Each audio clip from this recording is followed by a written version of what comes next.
Welcome back, everybody. Final half hour here on a beautiful Thursday morning. Corey Provis will join us tomorrow, talk some Twins. Brad Schlossman also will join us tomorrow, chat some UND hockey. We haven't talked UND hockey in forever with Brad. We'll get updated on that.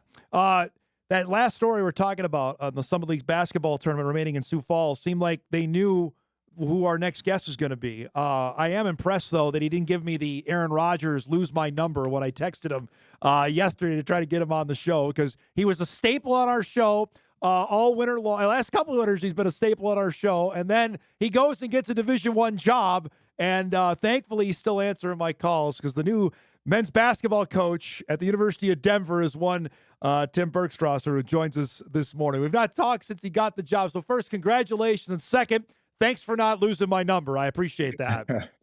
No, I appreciate it, man. It's been a fun run here so far. And yeah, when I saw all caps Dom Izzo popped up my phone, I had to respond as quick as possible, of course, jump right on it. Well, first, just give us back through the hiring process. When the season ends, and we talked, and I think at least I wasn't naive enough to think that there were going to be people calling you. What was that whole process like, and what stood out about Denver to say, this is the right opportunity? Yeah, well, it happened very quickly. It kind of came out of nowhere, and I was aware, obviously, that it opened, and it was a spot that I've had my eye on, just in Colorado in general. And I mean, I've always, to be all serious, it's just like the Summit League in general. But the AD, someone informed me that, like, hey, be ready for your phone call here soon tonight. The AD called me. We talked on the phone for a while, and then he's like, all right, I'm gonna come up to Fargo in a couple days. I was like, okay, sounds good. Met at a Caribou, and we talked it up there. And then a couple more days after that, he's like, all right, I'm gonna fly you out to Denver. So I was like, sounds great. And had the panel interview. And a couple days after that, we got it done. Unofficially, we got it done. Yeah. So it happened within like a week, basically. Wow. Where was the Caribou? Can you disclose that, where the meeting went down? There's the one on 45th. If I remember, yeah, 45th out there. So yeah, we sat down. I mean, it was just a very informal sit down just to get to know each other. I mean, Burlow, he's outstanding at what he does. I mean, I've gotten to know him obviously so much more in this process, but I could just, his vision aligned to mine, and just who he is and who I am, I think that was very similar. And there's a lot of similarities, in my opinion, to how MSUM operated and how DU operated, and that we're just, we're blue collar people. We work under the radar, and we're not too caught up in just, the flashy stuff. So that the more people I met throughout the process, the more people I talked to, and the more they educated me on DU, and the more research I did, I just understood, like, man, it's all about fit. That's just how it is in recruiting too. And it felt like the right fit all around. And obviously I fit what they wanted to. So, and then it was fortunate to get it done. But I mean, the more I just got onto campus and the more people I met, I just knew it was a no-brainer on my end. Tim, what do we not know about Denver basketball? We've seen them. Obviously, they've played North Dakota State for the last decade out there. Why do you think this is an opportunity where they haven't really, frankly, been really good in basketball? Why do you feel like you can make them a contender in the Summit League? Well, I don't want to come off like I have all the answers, because I definitely don't. I'm still learning, and I'm going to get smacked in the face a couple times this year and just be like, wow, I just wasn't ready for that. I mean, that's just part of coaching, but I just do know at DU, from especially so we brought all four of the MSUM guys onto campus, that we're bringing, and I didn't really get the full tour before they even got to campus. So I went on the tour essentially with the MSUM guys. But as we're all walking around, it's like, man, this place is just gorgeous. And when you walk into the middle of campus, like it has that wow factor when you're here. And you got the mountains, the big city surrounding it. I mean, the location of our university, it's just got a really good feel to it. And it's very attracting. And any guy that we brought to campus, with their families as well, like they were in awe of just how nice of a spot this is, and just how nice people are and how they treat each other. So that's it's been very comforting in that aspect, because I do feel at home here. I love who I'm around. I love who I get to work with. I think we have incredible resources here, and I think that's going to allow us to have a chance for success. But it's not going to promise or guarantee us nothing. But I really do believe, like how we sold stuff at MSUM, I feel like we could do that pretty similar here. So you get hired, and then obviously you got to the portal's wide open. You got to figure out your roster. When you get the job, do you know how many guys were actually on the Denver roster when you took the job? So like when my name got announced, I think a handful of them entered the portal, and then eventually it just turned into all right. We knew we had because that was my big not frustration, but just like I was getting antsy of like, all right, I need to know what I have. Yep. Like, give me my depth chart. Here's what I have, so I can attack in recruiting. Me and my staff. So essentially, we ended up having four coming back, three returners and a high school guy Okay. coming in. So then we brought four MSUM guys with, and then after that, we had to go get seven more guys. So it's but that's to my personal opinion. That's the fun part, and there's frustrating times. Like it happens. Like you deal with these agents, the handlers, and all that, and I knew what I was getting into. And there's a little bit of that at the D2 level as well. But it's kind of fun when that's how Walthall was with me when I was an assistant too. He's like, all right, here's what I need, go get it. And I was like, sounds good. And I'll just go to work and I'll hit the phone. So that was kind of the same aspect here. We knew what we needed to target. We hit the phones really hard. The thing that, stunk a little bit is we were coming in near the end of the portal. So Right. that made it difficult. But in my opinion, there's always a way. You always find a way. No one's going to feel bad for you. So we just thankful we got a really good staff, and we had a lot of war room sessions here in my office, and I'm really happy with how our roster panned out to be. For the guys that came with you from Moorhead, was that a conversation you initiated with them, or they came to you say, "Hey, I think I can play Division One"? How did that all go down?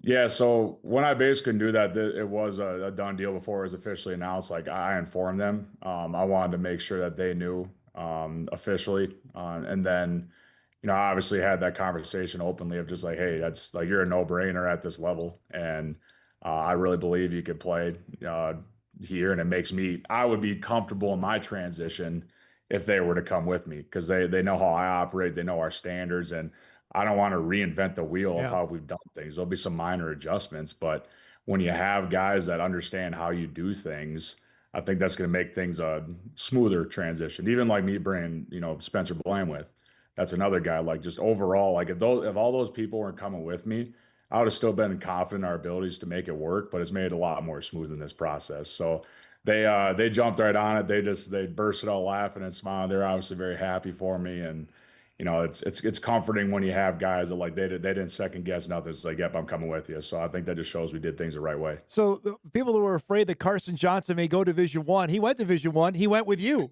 I mean, we were talking about that last year about how well he's playing. Now he is going to be a Division One player. There's got to be some satisfaction in that you recruited these guys initially, that they also now get a chance to play at the top level. Yeah, and in our recruitment process, when we're going after all these high school guys, I mean, our mindset is let's go get D1 type players. Yeah. I mean, we all know if you want to compete in the NSIC, you need those kind of guys if you want to have a chance to be near that top part of it. So it worked out in the transition, and it's all mindset. I know we recruited just the right way of who they are mindset wise. They just work so stinking hard. They don't get caught up in the wrong things, and that just proved just them coming to MSUM. They didn't care about a level at Yeah. that time. So just me having the opportunity to step up in this at the Division 1 level, they are comfortable to follow me too. So it's they're special players, they're special human beings, great in the classroom all around, man. It's a DU type person. Is your roster set? Are you good? Or are you still adding right now? We're all done. Yeah, roster's all done. We got right to it. I think a lot of people were surprised. I mean, especially like the first day when I was officially announced after my press conference, like I was pushing the buttons a little bit, like, all right, we need to get this done, this done. And then they're like, hey, you're not messing around. You're trying to win fast. And I was like, hey, I just want a chance. We need to create a roster. That's like the first thing we need to do. Bring in our kind of guys, and there's no time to waste. And the biggest thing is how quickly could we just build a very competitive roster.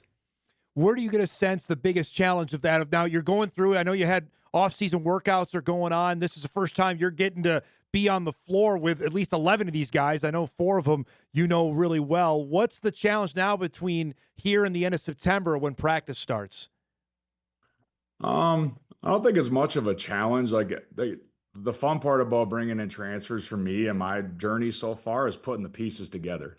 So, in the summer, I like to think we use it to our advantage. That's a new part for me.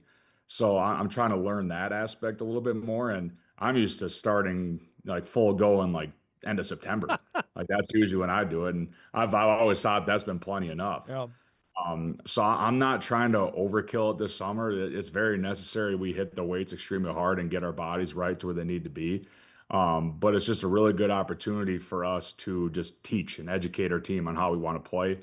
And that's just helped me as a coach, like just understand, like, let's break down our system a little more in depth. And, how do I really want to break this down to our team and present that to them? But, as we get into like the season, that's what me and my self-talk, I'm very curious, what's to come, Yeah. because that's my biggest curiosity when you're like, what am I going to learn? And I'm going to be very ready for it. I'm going to analyze. I'm going to try not to overanalyze like a lot of coaches do. But I just want to see that, because I know by the end of this year, I was like, all right, that was new for me. How did I respond? And now how do we get better from it? How eager, before I let you go, how eager are you to see that Summer League schedule, see when you come into Fargo and Grand Forks, get a chance to come back closer to home? I'm very antsy to see that thing. I want to see it because I'm trying to get my mind wrapped around this new process, but it's, we're never going to look too far ahead, but I mean, let's be real. When you get to play those Dakota teams that I've been so familiar with, I mean, that'll be pretty fun to be actually on the court now coaching against them. Last thing for you, just any message or how you left MSUM. Tell me about what an impact the school had on you. Oh man, you want to see me tear up right now on air or what, man? I mean, MSU, they did so much for me. I tried to make sure that they understood that. Ever since I was a knucklehead GA, I came into such a great opportunity with Walthall and Wick and all those players that were there in that moment too. I mean, I knew what I was getting into as a GA, and I just didn't take it for granted. Yep.